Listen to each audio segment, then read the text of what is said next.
Dear ladies and gentlemen, distinguished colleagues, thank you very much for attending this oral report on the beneficial effects of instability resistance training in older adults. Obviously, instability situations, as indicated on the right side of this entry slide, are critical for older adults to prevent the fall. So why should older adults be subjected to resistance training on an unstable support? To start out with, let me introduce you to some typical examples of resistance training on unstable supports from our second Kassel fall prevention study with older adults conducted about 3.5 years ago. On this slide, some exercises are depicted indicating about the machine-based resistance training with unstable supports, including a leg press with unstable interconnection devices between the foot and the machine platform, or wobble boards which subjects were standing on when lifting weights in the Smith machine. Aside from machine-based resistance training with unstable supports, another one of our training groups performed the free weight resistance training with unstable supports, including squat exercises and front lunges, for example. Please note that when conducting a resistance training with unstable supports, subjects exercise under metastable rather than unstable states of equilibrium. Metastable states of equilibrium may be conceptualized on a continuum between stable and unstable states of equilibrium as endpoints. For exercises in metastable states of equilibrium, subjects are in what we may call a stable state of instability while continuously aiming to maintain balance. In doing so, they exert forces based on interplay of locomotor muscles, stabilizer muscles, through muscle reflex activity and tendons. In this sense, metastability resistance training with moderate to large degrees of metastability would be a more appropriate term to denote the above types of exercises rather than instability resistance training as used in previous studies. So while athletes may use metastability resistance training to prepare for metastable states in equilibrium in various situations in sports, older adults may use this type of resistance training to prepare themselves for metastable states of equilibrium in everyday stability challenges, as regular exercise of the locomotor and stabilizer muscles may boost strength and muscle tone to avoid weakness, low balance, and mobility as one of the top 5 causes of falls, aside from impaired vision, medication, chronic condition, or home hazards as carpet falls or obstacles on the ground. In fact, when aging, from approximately 25 till 30 years on, humans suffer from a loss in muscle mass and strength decline amounting to approximately 1 till 1.5% per annum. Here the question arises whether this decline reported in the literature is equal for both locomotor and stabilizer muscles, owing to whether which muscles are used and exercised most in the course of the aging process. While metastable states of equilibrium between stable and unstable states may exist for many physical activities, we may localize metastability resistance training in the Cartesian plane with the overall strength requirements and the balance requirements as 2 coordinate axes. So in this respect, moderate to large degrees of strength and large to very large degrees of balance would be typical for a metastability resistance training. Please note that in the journal article, the extreme values for the balance requirements were mixed up. To summarize existing knowledge in the literature on the effects of a resistance training in metastable states of equilibrium for older adults above 65 years, a literature search was conducted on PubMed and Web of Knowledge websites for the period of time between 1993 and 2020. Following the removal of duplicates, false hits, reviews, and studies lacking control groups, 12 original investigations with randomized control studies remained. So here is a summary of the most important findings. Overall, the study results show that metastability resistance training is safe for older adults when properly introduced and supervised.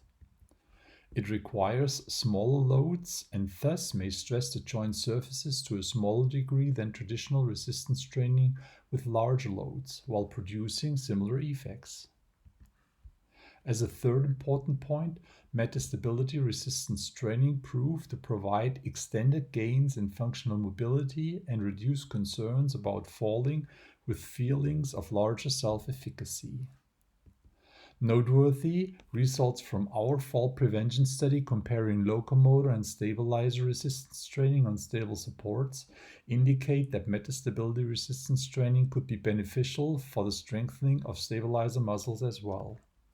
Assuming that all adults are less exposed to daily activities stressing their leg stabilizer muscles, a more pronounced strength decline as compared to locomotor muscles would be expected than in younger adults. This hypothesis is supported by another study from our lab showing systematically lower strength values in leg stabilizer muscles as compared to locomotor muscles found in older females with smaller amounts of daily physical activity.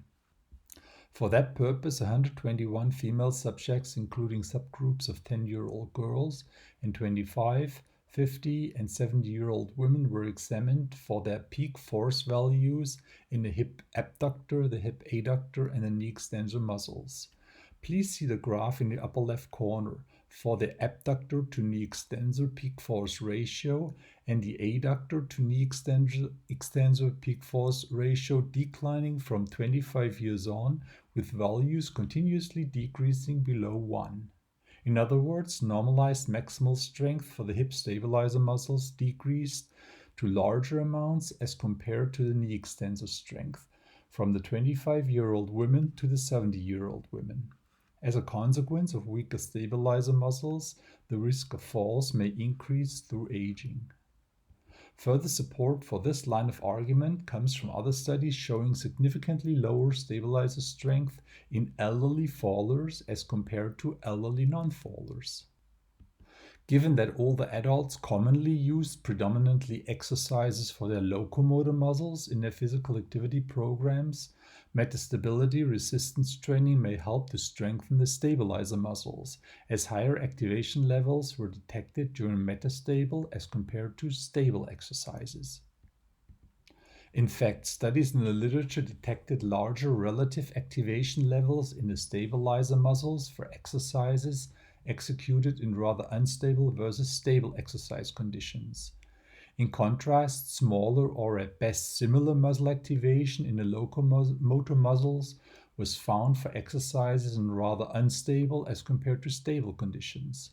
All in all, indirect evidence suggests that metastability resistance training with moderate to large degrees of metastability could provide a better training stimulus for the stabilizer muscles than for the locomotor muscles. For our last fall prevention project, results indicated that the metastability resistance training with free weights for the leg extensions might be even more effective for the hip stabilizer muscles than when exclusively exercising these muscles under stable conditions. As a fifth point, metastability resistance training with free weights rather than traditional resistance training stabilized gait performance, as was shown by my PhD student Niels Eckert through an uncontrolled manifold analysis, providing further evidence for its beneficial effects to reduce the risk of falls. Most interestingly, as a last point, metastability resistance training with free weights improved executive functions, possibly through an increase in attentional resources when exercising on unstable supports, and/or through an improvement of neurotrophic factors, while resistance training in stable conditions did not. In particular, metastability resistance training may not be only beneficial for older adults without physical limitations, but for Parkinson patients as well. Let me conclude with a very interesting claim that was published in a UK daily newspaper, The Independent, in 2017, asking elderly people to be encouraged to stand rather than sit in public transportation to keep active and fit. So please don't be surprised when offering a seat to an elderly the next time and receiving a "no thank you, I'm exercising." Thank you very much for your attention.